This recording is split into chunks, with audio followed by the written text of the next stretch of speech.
तो दोस्तों आज हम जानेंगे री इनकारनेशन के बारे में, मतलब पुनर्जन्म। तो कुछ बच्चों की स्टोरीज मैं आपको आज बताऊंगा जो खुद बताते हैं कि उनके जन्म से पहले ही उन्होंने अपने लाइफ को एक्सपीरियंस किया है and the stories was verified by the psychologist as well.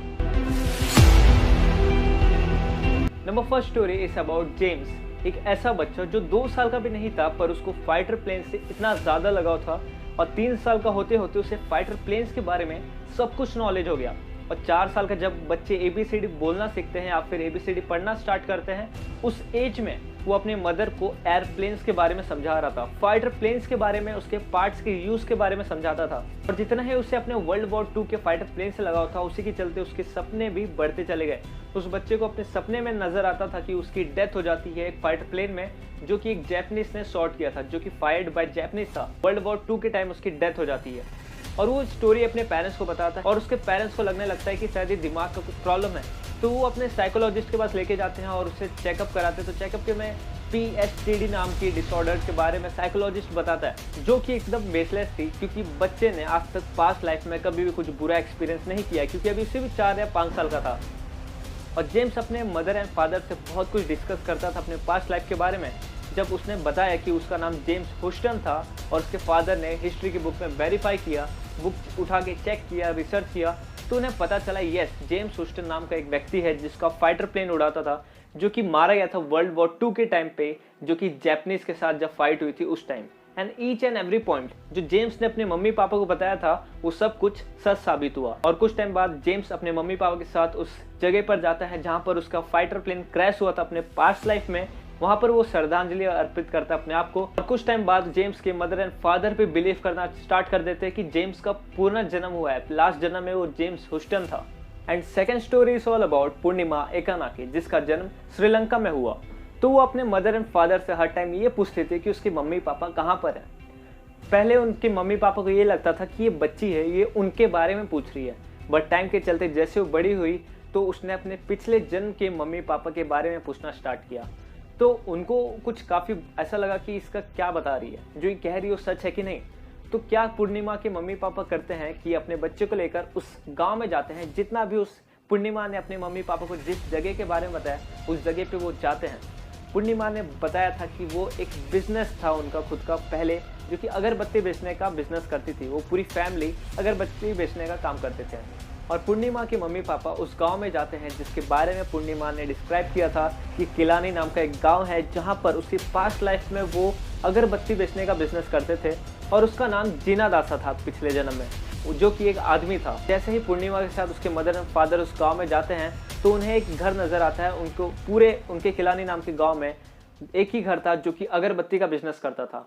और उस अगरबत्ती के बिजनेस करने वाली फैमिली जो थी वो जीना दासा की थी।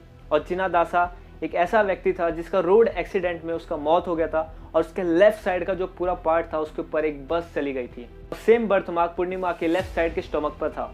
और पूर्णिमा ने जैसे ही अपने फैमिली के बारे में डिस्क्राइब किया था कि पिछले जन्म में उसकी फैमिली में इतने लोग रहते थे, वजश्री, सोमाश्री और उसके जो सिस्टर्स थे जीना दासा के, सब कुछ एकदम वेरीफाइड हो जाता है जब वो उस गांव में जाते हैं। और उस जो पुनर्जन्म की स्टोरी ये भी वेरीफाइड होती है। जैसे ही हमने बर्थ मार्क के बारे में डिस्कस किया तो इसमें एक बहुत फेमस स्टोरी है बर्थ मार्क को लेकर, पोलैक सिस्टर्स की, जो कि एक ब्रिटेन की स्टोरी है जहां पर इन 2 बहनों का जन्म सेम फैमिली में होता है और उनकी जो मम्मी है पुनर्जन्म की और इस जन्म की भी सेम है। तो दोस्तों स्टोरी कुछ ऐसी है कि 1957 में इन दोनों बहनों का, जोआना एंड जैकलिन की डेथ हो जाती है एक कार एक्सीडेंट में। और कुछ सालों बाद the mother of Joanna and Jacqueline gave birth to the another 2 twins girls and इसका नाम रखा गया है Jilliana and Jennifer. And the most important point is that जब इन बहनों का 4 साल की एज के हो जाते हैं तो ये 4 साल के एज में अपने टॉयज के बारे में ढूंढना स्टार्ट कर देते हैं और सेम टाइप के टॉयज को ढूंढते हैं और अपने मदर एंड फादर से पूछते हैं कि वो टॉयज किधर हैं। और ये बातें काफ़ी ज़्यादा वियर्ड थी, बट ये सच था कि उनका पुनर्जन्म हुआ है। उन्होंने सेम टॉयज को बांटा वापस से, जैसे कि उन्होंने जैकलिन और जोआना ने बांटे थे।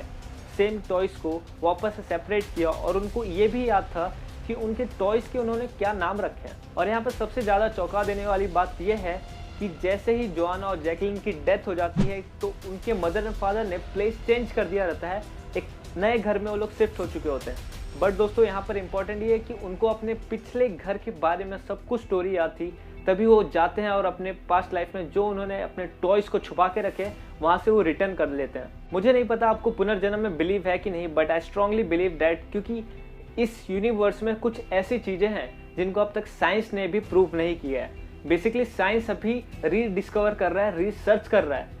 रिसर्च का मतलब ये है कि जो चीज़ पहले से है, एग्जिस्टेंस में है, उसको रिसर्च कर रहा है, मतलब फिर से ढूंढ रहा है। जैसे ही साइंस इन सारे चीज़ों का डिस्कवरी करता है तो ऐसी काफ़ी चीज़ें कंफर्म होती रहती है कि बहुत कुछ ऐसा है जो कि अब तक साइंस भी प्रूव नहीं कर चुका है। एंड दिस शोज दैट कि इस पूरी दुनिया में, इस पूरे ब्रह्मांड में कुछ ऐसी शक्तियाँ हैं जिनके बारे में अब तक हमें अंदाज़ा भी नहीं है। आई होप आपको ये वीडियो पसंद आई होगी। अगर आपको ऐसे वीडियोस पसंद है तो आप इस चैनल को लाइक कीजिएगा और अपने दोस्तों में भी शेयर कीजिएगा अगर आपको स्टोरी अच्छी लगी तो। मिलते हैं तब तक नेक्स्ट वीडियो में। जय हिंद, जय भारत।